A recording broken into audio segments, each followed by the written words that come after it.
कैसे हैं आप सब? उम्मीद करती हूँ आप लोग अच्छे होंगे। आज आपकी वर्कशीट नंबर 30 आई है, इसे अच्छे से लेबल कीजिए। डेट लिखिए, क्लास, सब्जेक्ट, अपना नाम, अपने टीचर का नाम लिख लीजिए। आज हम लोग पढ़ेंगे त्रिभुज और उसके गुणा, समकोण त्रिभुज और पाइथागोरस गुणा। ठीक है, तो ये सारी चीज़ें आज हम लोग पढ़ने वाले हैं। त्रिभुज और उसके गुण में पढ़ेंगे, समकोण त्रिभुज और पाइथागोरस जो गुण है उसके बारे में जानेंगे। तो पता नहीं मुझे आप लोग ने पढ़ा है या नहीं, लेकिन पाइथागोरस एक मैथमेटिशियन है मतलब थे, मर गए अब तो, है ना। और उन्होंने एक फार्मूला दिया था जिसके फार्मूले को हम लोग क्या कहते हैं, पाइथागोरस फार्मूला कहते हैं। आज हम इस वर्कशीट में उन्हीं के बारे में जानेंगे कि वो फार्मूला क्या है, किस तरह से अप्लाई किया जाता है। फार्मूला मतलब सूत्र, है ना, फार्मूला। ठीक है, चलिए तो देखते हैं क्या लिखा है। बच्चों, घर पर एक स्थिति पर विचार करें। घर पे आपकी एक स्थिति है बनाई जा रही है, उस पर आप विचार करें। क्या स्थिति है? वो ये है, जहाँ आपके दीवार से एक पेंटिंग उतारनी है। ठीक है, जो फर्श से 8 मीटर की ऊंचाई पर है। ये आपकी दीवार है, यहाँ आप लोग देख पा रहे हैं चित्र में। ये आपकी दीवार है, इसमें 8 मीटर की ऊंचाई पर एक पेंटिंग टंगी हुई है, इसे आपको उतारना है। इसके लिए हमने 10 मीटर लंबी सीढ़ी का इस्तेमाल किया है। ये देखिए 10 मीटर लंबी आपको सीढ़ी भी दिख रही है। सीढ़ी को दीवार के आधार से कितनी दूर रखना चाहिए कि हम दीवार और सीढ़ी के बीच की दूरी का पता लगाने के लिए पाइथागोरस गुणांक का उपयोग करते हैं। अब इन्होंने कहा है कि अब हमें दीवार और सीढ़ी के बीच की जो दूरी है उसका पता लगाना है। ठीक है, और इसके लिए हम लोग किसका इस्तेमाल करते हैं? पाइथागोरस फॉर्मूले का इस्तेमाल करते हैं। ठीक है, कैसे करते हैं, क्या करते हैं, वो सब अभी धीरे धीरे आपको बताऊंगी मैं, क्योंकि अगर मैं पहले ही बता दूंगी तो वर्कशीट में जब आएगा तो दोबारा बताना पड़ेगा, तो बहुत टाइम हो जाता है। ठीक है, लिखा है 6ठी शताब्दी ईसा पूर्व में एक यूनानी दार्शनिक पाइथागोरस ने समकोण त्रिभुज से संबंधित पाइथागोरस गुण के बारे में जानकारी दी थी। समकोण त्रिभुज में समकोण के विपरीत भुजा के को कर्ण कहते हैं। तो देखिए आप सब जानते हैं समकोण का क्या मतलब होता है। ऐसा ट्रायंगल जो राइट एंगल ट्रायंगल हो, है ना, जिसमें एक एंगल 90 डिग्री का बन रहा हो। ठीक है, और उसके सामने वाली भुजा यानी ये वाली जो भुजा होती है इसे हम लोग कर्ण कहते हैं। पाइथागोरस के अनुसार कर्ण पर बने वर्ग का क्षेत्रफल, यानी अगर हमें जो ये ऐसे करके कर्ण बन रहा है ना ये वाला, ठीक है, इसका जो क्षेत्रफल होता है वो अन्य दो जो भुजाएं हैं उनके वर्ग के क्षेत्रफल का योग होता है। यानी पाइथागोरस का मानना ये है कि अगर हम इसके ऊपर इस तरह से एक वर्ग, दो वर्ग और 3 वर्ग बना लें, यानी 3 अलग अलग स्क्वायर बना लें, ठीक है, तो इस पे बने हुए स्क्वायर यानी इस स्क्वायर और इस स्क्वायर का जो जोड़ है वो ये निकलेगा। ठीक है, यानी स्क्वायर का क्षेत्रफल निकालिए, इसी को स्क्वायर का क्षेत्रफल निकालिए, इन दोनों का क्षेत्रफल को जोड़िए तो इसका क्षेत्रफल निकलेगा। पाइथागोरस ये मानते हैं।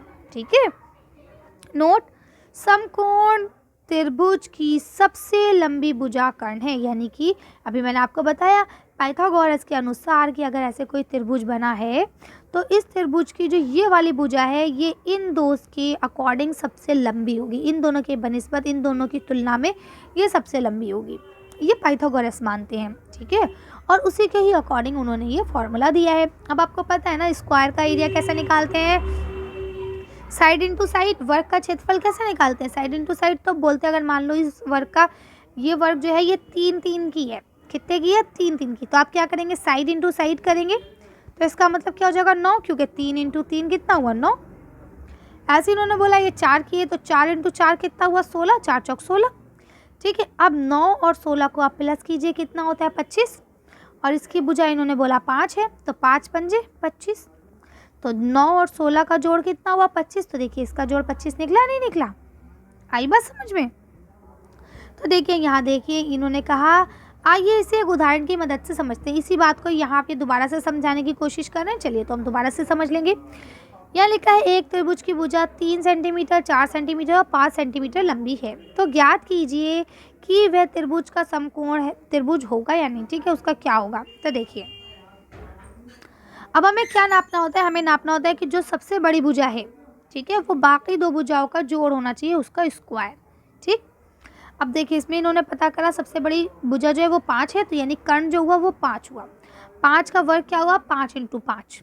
ठीक है, बाकी दो भुजाओं का जोड़ क्या हुआ, यानी 4 इंटू 4, और दूसरी क्या हुई, 3 इंटू 3, तो 4 चौक 16, 3 तिया 9। अब 5 का कितना होता है, 5 पंजे 25।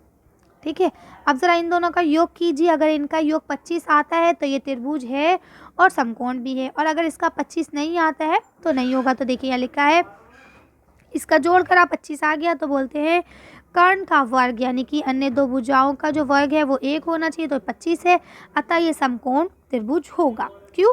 क्योंकि देखिए लिखा है यदि कर्ण का वर्ग अन्य दो भुजाओं के वर्ग का योग है तो वह समकोण त्रिभुज नहीं होगा।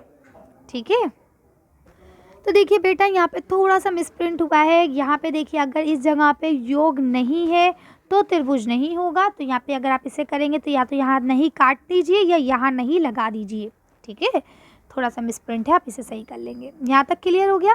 तो इस तरह से ये हमारा कंप्लीट होता है। अब आता है अभ्यास के लिए प्रश्न। तो देखिए पहला प्रश्न आपको दिया गया है, पाइथागोरस गुण द्वारा शुरू में दी गई स्थिति को हल कीजिए। यानी जो आपको सबसे टॉप पर स्थिति दी गई थी, ये वाली पेंटिंग और सीढ़ी वाली, इसको आपको हल करना है पाइथागोरस फॉर्मूले के द्वारा। तो चलिए इसे हल करते हैं। देखिए बच्चों, आपका पहले क्वेश्चन का आंसर क्या होगा कि भाई 10 स्क्वायर है, ये 8 स्क्वायर है, और ये तीसरा वाला हमें पता ही नहीं है। ठीक है, तो 10 का स्क्वायर क्या होगा 100, 8 का क्या होगा 64, 64। ठीक है, अब क्या होता है जब ये कोई चीज़ इधर प्लस में होती है इज इक्वल टू के, तो वो दूसरी तरफ जाके किस में हो जाती है, माइनस में। तो अब इसे हम माइनस करेंगे तो हमारा बचेगा कितना, 36। ठीक है, अब जो इसके ऊपर का स्क्वायर है जब हम इसे हटाते हैं तो यहाँ लगता है अंडर रूट। ठीक, अंडर रूट को खोलने का फॉर्मूला आपको पता होगा कि अंडर रूट हम कैसे खोलते हैं। जैसे 36 है तो 6 × 6, 6 6 36, तो 2 में से 1 बाहर निकलता है तभी अंडर रूट हटता है। ठीक है, तो ये 2 6 में से 1 6 हमने बाहर निकाल लिया, अंडर रूट हट गया, तो x की वैल्यू कितनी आ गई 6। ठीक है, तो यानी कि जो आपका लैडर है, सीढ़ी है, उससे जो दीवार है उसके बीच की दूरी कितनी है, 6 सेंटीमीटर की, तो मतलब 6 मीटर की। आगे बात समझ में कर सकते हैं। चलिए आगे बढ़ते हैं। तो आपका यहाँ दूसरा क्वेश्चन लिखा है, रीना को एक समकोण त्रिभुज बनाना है। त्रिभुज बनाने के लिए माप में उसकी सहायता करें। ठीक है, तो यहाँ देखिए उसने ये माप ली है, ये माप ली है।